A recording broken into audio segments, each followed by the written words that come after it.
The block was delivered Friday morning. 6 pallets of standard 8-inch concrete masonry unit, stacked on my driveway at 7:15 by a flatbed from the masonry supply yard on Route 9. I had ordered it 3 weeks earlier, the same week the HOA board had dismissed Karen's 4th complaint about my yard in 11 months, and the same week I had understood, with the specific clarity of a man who has spent 29 years in residential construction, that the dismissals were not going to stop the complaints, and that the complaints were not going to stop without something more permanent than a board vote. Karen had ruined the yard on a Thursday. Not by neglect, not by encroachment, not through any of the gradual processes by which neighbors affect each other's property over time. She had ruined it deliberately, methodically, with the specific organizational energy of a former event coordinator who understood logistics and had applied that understanding to an act of property destruction. She had come at 7 in the morning while I was at a framing inspection in the next county. She had brought 2 women I did not know and a truck I did not recognize. She had accessed my backyard through the side gate, which had a standard flip latch designed to prevent it from blowing open in wind, not to prevent human entry, and which I had not yet replaced with a keyed lock because I had not yet understood that replacement was necessary. She had brought bags, 47-gallon contractor bags, the heavy black ones, the kind you use for demolition debris. She had used them to remove my vegetable garden. Not to trim it, not to damage it, to remove it, soil, plants, trellises, stakes, irrigation drip lines, and the entire established bed structure I had built over 3 growing seasons, including the 12 inches of amended soil I had built up by hand above the existing grade. I found out at 2:17 when my neighbor Gerald Morrison called me from his driveway where he had seen Karen's truck loading the bags into the bed. I left the framing inspection. I arrived home at 3:03 and stood in my backyard and looked at a rectangle of subgrade soil where the vegetable garden had been. The contractor bags were gone. The truck was gone. The 3 women were gone. What remained was the outline of the beds in slightly disturbed clay and the irrigation main line, which they had not taken because it was buried, and which was now exposed at one point where the drip lines had been pulled. I photographed everything, 41 photographs in sequence. Then I sat on my back step and called my wife Renata, who was at her office, and described what I was looking at. She said she took the whole garden. I said soil and all. She said how much soil? I said 3 seasons of amendment. Call it 4 cubic yards of worked material plus $1,200 of plant stock and another $400 in irrigation components. She said, that's a significant amount. I said, yes. She said, what are we doing? I said, I've been thinking about this since month 3. She said, the block. I said, yes. She said, you've been planning the block since month 3. I said, since month 3 I've had a design. Since month 7 I've had a permit. Since last Tuesday I've had a delivery date. She was quiet for a moment. You ordered the block before she destroyed the garden. I said I ordered it the week the board dismissed her 4th complaint. I understood at that point that the situation had a direction and the direction required a structural response. She said, and she destroyed the garden before the block was even delivered. I said, by 4 days. She said, Cornelius. I said, yes. She said, are you all right? I thought about the garden, 3 seasons of work. The raised beds I had built from cedar, I had milled myself from salvaged wood because I wanted to know everything in that garden had been made by hand. The soil I had amended with compost I had been turning since the first spring. The tomatoes and peppers and winter squash and the specific satisfaction of feeding my family from 30 square feet of well-managed ground. I said, I'm going to be all right when the wall is done. She said, come home. I drove home. What happened in the 10 weeks after that Thursday, what the police found when they responded to the criminal mischief complaint, what the HOA board did when they received the complete documentation of 11 months, what Karen's attorney said when he reviewed the permit and the delivery receipt and the design specification, and what the block became when Marcus Webb and his crew had 4 days with it. None of that was about the garden.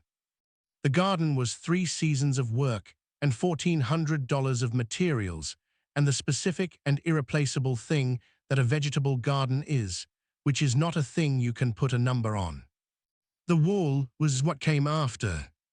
And the wall was what Karen had been building towards since month 3, one complaint at a time, without understanding that I had been building toward it too. My name is Cornelius Marsh, 53 years old, 29 years as a licensed residential contractor in New Jersey. I build things, foundations, framing, masonry, the full spectrum of residential construction from permit to certificate of occupancy. I understand what materials do, how structures behave, and what it takes to build something that will still be there when everything else about a situation has changed. My wife Renata is a licensed accountant. She manages the financial side of our contracting business and has, for 29 years, applied the same methodical attention to our personal finances that I apply to construction. She documents things, I build things. Together, we produce records that do not have gaps. We had bought our home in Fairmont Commons 4 years before this story begins. A 3-bedroom ranch on a corner lot in a 49-home HOA outside Morristown, New Jersey. The corner lot had given us a generous side yard that I had, in years 2 and 3, converted into a productive vegetable garden, the best kitchen garden I had built for myself in 29 years of building things for other people. Karen Aldridge Whitmore had moved into the property adjacent to our side yard 18 months before the Thursday destruction. She was 57, former event coordinator for a corporate hospitality company, and had arrived in Fairmont Commons with the organizational precision of someone who had spent 20 years making other people's specifications real, and had decided to redirect that precision toward the specifications of her residential environment. Her residential environment was adjacent to my vegetable garden. The garden, she believed, was an aesthetic problem. The raised cedar beds were not finished lumber. The irrigation system had visible components. The trellises were utilitarian rather than decorative. The plants themselves, tomatoes staked to 6-foot poles, winter squash sprawling on their guides, peppers in their dense rows, did not conform to what Karen had described in her first HOA complaint as the maintained landscape character of the community. The HOA's landscaping standards did not prohibit vegetable gardens. The board had confirmed this in dismissing her first complaint. They confirmed it again in dismissing the second, third, and fourth complaints, each of which had approached the garden from a different angle: nuisance, maintenance concern, drainage issue, and finally view obstruction, which had been creative but had not survived the board's review any better than the first 3. I had begun my documentation log in month 3 after the second complaint. 29 years of contracting had given me an absolute professional belief in the contemporaneous record, the permit pulled before the work, the photograph taken before the change, the note made on the day the conversation happened rather than the day you need to remember it. By the Thursday Karen destroyed the garden, the log had 67 entries. It had also, since month 7, contained the permit for the masonry wall. I had designed the wall in month 4, not in response to any specific escalation, in response to understanding clearly what kind of situation this was. The garden was not going to be left alone. Karen had the specific organizational energy of someone who does not stop when told no through a process she considers insufficient. 4 complaint dismissals were not stopping her. They were data points she was collecting toward a different approach. The different approach had been a contractor bag and a truck. The wall design was a concrete masonry unit wall, 8 courses of standard 8-inch block, 6 feet 4 inches total height at the top of the cap, running the full length of the side yard from the front fence to the rear fence, 41 linear feet. Mortar joints, core fill in the lower 4 courses for lateral stability, cap block on top, and on the garden side, a ledger detail I had designed to support planting containers at 3 heights along the wall's face. The container system was Renata's contribution. She had suggested it in month 5 when she reviewed the design. She said if we were going to build a wall, we should make it do 2 things: provide the barrier, and provide a growing surface, so that the garden, in a different form, was still there on the other side of the barrier Karen had objected to. I had revised the design. The ledger brackets were cast into the block at installation. The containers would hold the same species I had grown in the beds. The wall would face Karen's property. The garden would face mine. I had obtained the permit in month 7. Fairmont Commons's governing documents permitted masonry walls up to 6 feet in height with board approval. I had submitted the application with the structural drawings, the property survey confirming the wall's position inside my property line, and the design specification. The board had approved it in month 8, 3-1, with Karen's single ally on the board voting against. The delivery had been scheduled for Friday. Karen had destroyed the garden on Thursday. The timing, which appeared to be some kind of poetic coincidence, was not. Karen had destroyed the garden when she did, because I had received the delivery confirmation email on Wednesday and had forwarded it to Leonard, our attorney, and Leonard had filed the notice of construction with the HOA's administrative office Thursday morning as a courtesy notification that work would begin Monday. Karen had apparently received a copy of the notice through the HOA's standard communication channels. She had destroyed the garden Thursday afternoon. She had read the notice and understood what was coming and had done the thing she had been building toward for 11 months because she believed she had a closing window. She was right that the window was closing. She was wrong that destroying the garden changed what came through it. Gerald Morrison had seen the truck from his driveway. He had also photographed it. Gerald was a retired insurance investigator and had the professional habit of photographing vehicles and circumstances that seemed potentially relevant. He had the truck's license plate and 3 photographs of the loading operation and had provided them to me by the time I arrived home. Gerald's photographs were entries 68 through 70 in the documentation log. The police response happened Friday morning. Officer Patricia Reeves had handled 2 prior matters in Fairmont Commons and was familiar with our address from the documentation Leonard had provided in month 8 when we had discussed filing a prior complaint. She reviewed the garden photographs, Gerald's photographs and statement, and the 11-month documentation log summary Leonard had prepared. She said she removed your garden, soil included. I said 4 cubic yards of amended soil, 1,200 in plant stock, 400 in irrigation components. She said, that's well above the misdemeanor threshold.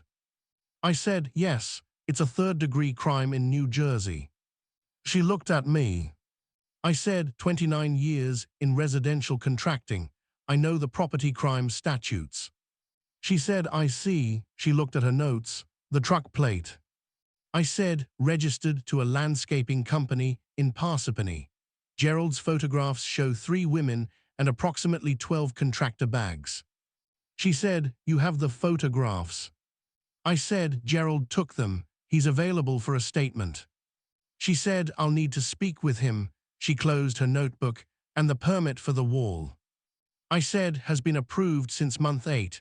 The block was delivered this morning. She looked at the 6 pallets on my driveway. She said, you're building the wall. I said, Monday morning. She said, right next to where the garden was. I said, on the side yard property line. The garden was in the side yard. The wall runs the length of the side yard. She looked at the driveway, the pallets, the block. She said, she destroyed your garden 4 days before your block arrived. I said 3 days. The delivery was Friday. She said she read the construction notice. I said Thursday morning. She looked at me for a long moment with the expression of a law enforcement professional who has assembled a complete picture and is assessing its specific qualities. She said, I'll be in touch. Marcus Webb and his crew arrived Monday at 6:30. I had staged the block on Friday afternoon, moving it from the driveway pallets to the side yard using my equipment trailer and a block cart. The footing trench had been dug Friday afternoon. I had done it myself because I wanted to be doing something with my hands in the space where the garden had been. The mortar went down at 7. The first course was set by 8. Marcus's crew worked with the efficiency of a masonry team that has done this for 20 years, course by course, level and plumb at each course, core fill poured and vibrated at the 4th course, the ledger brackets set at the specified heights in the 5th, 6th, and 7th courses. The cap went on Wednesday afternoon. The wall was complete Thursday morning, exactly 1 week after Karen had taken the garden. I stood in the side yard and looked at it. 6 feet 4 inches of concrete masonry, 41 linear feet, running from the front fence to the back fence. The cap was smooth and level. The ledger brackets were at 3 heights, 18 inches, 36 inches, and 54 inches from grade, ready for the container system Renata had specified. From my side, the brackets and the eventual containers and the plants. From Karen's side, concrete block. Renata came out at noon. She had the plant order on her phone, the same species from the destroyed garden, reordered from the same nursery, arriving Saturday. She looked at the wall. She said, "It's exactly what you designed." I said, "Yes." She said, "The brackets are good." I said, "Marcus set them to the 16th, they're level at each height." She said, "The containers will work on those." I said, "Yes." She said, "She's looking at a block wall from her side." I said, 41 linear feet of it." She said, "And we'll have the plants on this side." I said, "Saturday." She said, "Same plants." I said, "Same species, different plants. These will establish this season and be better established than the ones she took by next season." She looked at the brackets. She was thinking about the container arrangement, the plant placement, the visual composition of the wall on our side. She had been thinking about this since month 5 when she suggested the ledger system. She said she took the garden to stop the wall. I said she took the garden because she read the construction notice and thought the window was closing. She said, "Was it closing?" I said the window was never open. The wall was designed in month 4. The permit was approved in month 8. The destruction accelerated the timeline by a week because it moved the delivery date up. But the wall was always going to be built. She said she didn't know that. I said no. She assumed that if she removed the thing I was protecting, the reason for the wall would be gone. She said the thing she doesn't understand about walls. I said is that they don't require a reason once they're permitted and built. She nodded. The HOA meeting was the following Wednesday. The board president, a retired judge named Harold Fisk, who had been running the Fairmont Commons board for 9 years with the patient precision of his former profession, had called it after receiving the complete documentation from Leonard. He had reviewed all 67 entries, plus the police report, plus Gerald's photographs, plus the permit history. He called me before the meeting. He said, "She destroyed your garden after receiving the construction notice." I said, "Thursday morning receipt, Thursday afternoon destruction." He said, "The block arrived Friday." I said, "The delivery was scheduled before the construction notice was issued." He said, "She thought removing the garden would stop the wall." I said, "That's my assessment." He said, "The wall is built." I said, "Completed Thursday, 1 week after the destruction." He said, "And the permit was approved in month 8. I said, 3 months ago.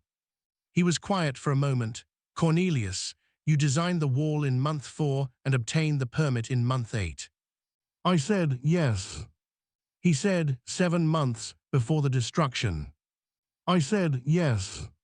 He said, "The destruction did not cause the wall." I said, "The wall was always coming." He said, "She didn't know that." I said, "No." He said, "If she had known." I said, "She would have destroyed the garden sooner." He was quiet for a moment, "Or not at all." I said, "Or not at all." He said, "The meeting is Wednesday. The membership needs the complete picture." 39 of 49 households attended. Harold presented the documentation with the organized thoroughness of a former judge who understood evidence and how it accumulated. He presented 11 months of complaint history, 4 dismissed HOA complaints, the board's reasoning in each dismissal, the pattern of escalation. He presented the wall permit, approved 3 months before the destruction, and the design specification. He presented Gerald's photographs and statement. He presented the police report. He presented the delivery receipt showing the block had been ordered before the construction notice. Then he said something I had not expected him to say. He said, "I want to be direct with the membership. In 9 years as board president, I have dismissed many complaints that were without merit. What I have not always done is address the pattern of complaints itself as a matter separate from the merits of individual complaints." He looked at the room. The board should have formally addressed the pattern after the 3rd dismissed complaint. We did not. I consider that a failure of governance, and I am correcting it now. The room was quiet. He called the vote. Formal censure for the willful destruction of property, 5-0. A formal board finding that the wall installation was a permitted property improvement that the board had approved and that no future complaint regarding the wall's existence would be entertained, 5-0. A formal board policy that patterns of repeated dismissed complaints from a single household regarding a single neighbor would be addressed as conduct independent of the merits of individual complaints, 5-0. Karen was present. She had her attorney with her, a Morris County civil litigator named Thomas Park, who had the quality of a man who had reviewed the documentation and understood his client's exposure. He had advised her not to speak. She did not speak. Her husband Douglas came to find me in the parking lot after the meeting. He had attended and had not spoken during the proceedings. He was a structural engineer for a regional firm and had the specific quality of an engineer who had watched a structural failure analysis being presented and had followed every step. He said the permit was approved in month 8. I said 3 months before the destruction. He said you ordered the block before the construction notice went out. I said the delivery was scheduled the week the 4th complaint was dismissed. He said she destroyed your garden to stop a wall that was already permitted. I said yes. He was quiet for a long time. He said, "I'm sorry, I didn't know she was going to do it. She told me she was taking care of the garden situation and he stopped. I should have asked what that meant. I've said that before in a different context, about a different situation. I keep not asking what it means." I said, "The garden took 3 seasons to build." He said, "I know." He looked at the parking lot. "Is there anything that?" I said, "Leonard will be in contact with Thomas about the civil damages. The criminal matter is with the prosecutor. The wall is built and stays built." He said, "Thomas says the criminal exposure is significant." I said, "The plant stock and soil and irrigation components are above the 3rd-degree threshold." He said, "I know." He extended his hand. "I'm sorry, Cornelius." I shook it. He left. The plants arrived Saturday. Renata and I spent the morning installing the container system and planting. The containers were deep zinc troughs I had sourced from a commercial planting supplier, the kind used on restaurant terraces, built for weight and drainage and longevity. On the ledger brackets at the 3 heights, they created a stepped planting arrangement along the wall's face. Tomatoes at the top level, peppers at the middle, winter squash trailing down from the upper and settling at the lower. Same species, new plants, the wall behind them facing outward. By noon, the planting was done, and Renata was managing the drip irrigation connection to the existing main line, which Karen's crew had not taken because it was buried. She said, "The irrigation connects." I said, "The main line is intact, the drip will work." She said, "It's a better system than what was in the beds." I said, "The containers drain more consistently than the beds did." She said, "And it's on the wall." I said, "Which is not going anywhere."